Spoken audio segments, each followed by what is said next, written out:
Mēs esam Aiga un Anna.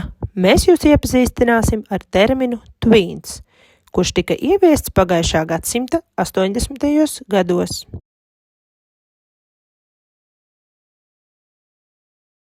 Šis ir vecuma posms no 9 līdz 12 gadiem, kuru laikā bērns piedzīvo daudz pārmaiņas, kuru rezultātā mainās gan fiziskais, gan emocionālais un garīgais stāvoklis un arī uzvedība.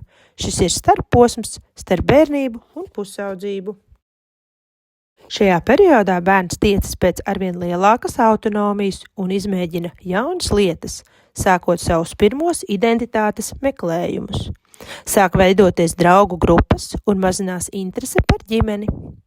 Uzvedība kļūst dumpinieciska, parādās tendence neievērot noteikumus, notiek atteikšanās no ierastiem hobijiem un bērns daudz eksperimentē. Ir izteikta vajadzība pēc pietiekama miega daudzuma, stress ir ļoti liels par neiekļaušanos vienaudžu vidū, vērojamas garstāvokļa izmaiņas un emocionāli uzplaiksnījumi.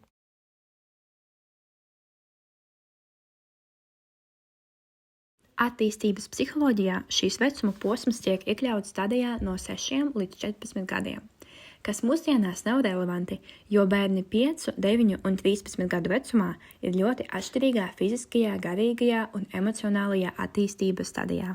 Šīs vecuma posms ir relatīvi nesen izdalīts kā atsevišķs un ir maz pētīts. Vecākiem trūkst izpratnes par šo vecuma posmu, un rezultātā palielinās nesaskaņas starp bērnu un vecākiem, kā arī mazinās saikne, kas rada uzvedības grūtības bērniem, un vecāki piedzīvo neizpratni, satraukumu un izmisumu. Zaudējot saikni ar vecākiem, palielinās vienaudžu ietekme. Bērns vairs neusticās vecākiem un paaugstinās risks tik pakļautam dažādu veidu vārdarbībai, nonāk sociāli nevēlamās situācijās, iesaistīties mobbingā. Un kas notiek Latvijā? Par šo vecuma posmu, kas ir pirms pusaudzība, nevis pusaudzība, materiālus gandrīz nav iespējams atrast. Ir dažas tulkotas grāmatas, bet tās nonāk tikai pie mazas sabiedrības daļas, lai gan tēma ir aktuāla lielai daļai sabiedrības, kurai ir bērni šajā vecumā. Vairums vecāku ir nesagatavoti šim vecuma posmam, trūkst prasmju un viņi ir krustcelēs, nezina, ko darīt.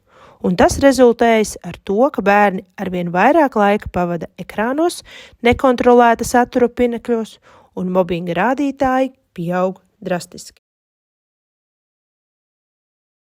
Latvija ir pirmajā vietā Eiropā pēc mobbinga rādītājiem, un vairāk kā pusi bērnu šajā vecumā ekrānos pavada 3 un vairāk stundas dienā. Taču dati ir konkrēti un nepielūdzami. Vairāk kā puse jauniešu gribētu runāt ar saviem vecākiem, taču to nedara.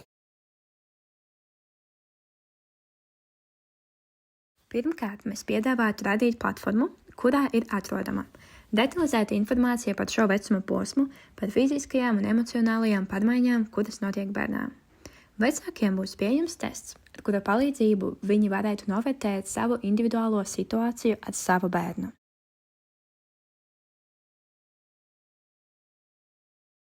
Kā arī padomu sadaļa par to, kā labāk vecākiem veidot komunikāciju, piekopt empātiju un padziļinātu sapratni, palīdzēt lēmumus pieņemt pašam bērnam, nevis autoritāri norādīt pareizās atbildes, pašam vecākam rādīt piemēru ar savu uzvedību un komunikāciju, saglabājot mieru stresa situācijās, iedrošināt sarunām par neērtām lietām, neapkaunot bērnu un tā tālāk. Organizēt atbalsta grupas klātienē vecākiem 2 reizes mēnesī, lai veicinātu izpratni un zināšanas par šo vecuma posmu, kā arī nodotu sajūtu. Tu neesi viens. Vienam ar otru daloties savā pieredzē un kopā ar speciālistu rodot risinājumus, kā sadzīvot, nevis izdzīvot šajā vecuma posmā. Papildus izveidot arī Facebook grupu. Organizēt mijiedarbības, nodarbības vecākiem un bērniem saiknes stiprināšanai, jo tikai tad, kad ir izveidota saikne ar bērnu, iespējams koriģēt uzvedību.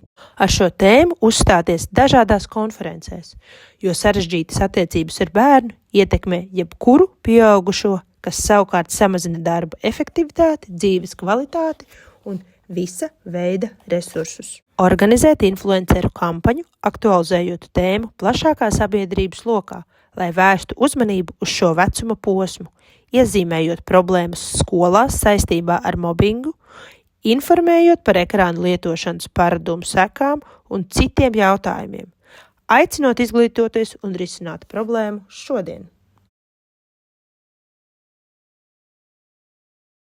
Mūsu plāns ir sasniegt maksimālu tēmas aktualizāciju, darbojoties dažādos kanālos, platformā, konferencēs un sociālajos medijos, ne tikai izglītojot, bet arī sniedzot reālo atbalstu un risinājumus, lai uzlabotu miedarbību starp vecākiem un bērniem, nodrošinātu drošu saikni, kā rezultātā mazinātos uzvedības grūtības, bērni apgūtu emociju regulācijas prasmes un uzlabotos kopēja mikrovide ģimenēs, skolās un tā tālāk. Projekts plānots 10 līdz 12 mēnešu garumā. Pēc projekta beigām rezultātus plānots mērīt 2 veidos. Digitālās anketas tiem, kas ir vērsušies pēc informācijas un palīdzības platformā, un apkopojums par digitālajā vidē atrodamajiem materiāliem par šo tēmu, lai saprastu, kādu cilvēku loku tā ir sasniegusi. Te ir mūsu avoti. Un paldies jums par uzmanību!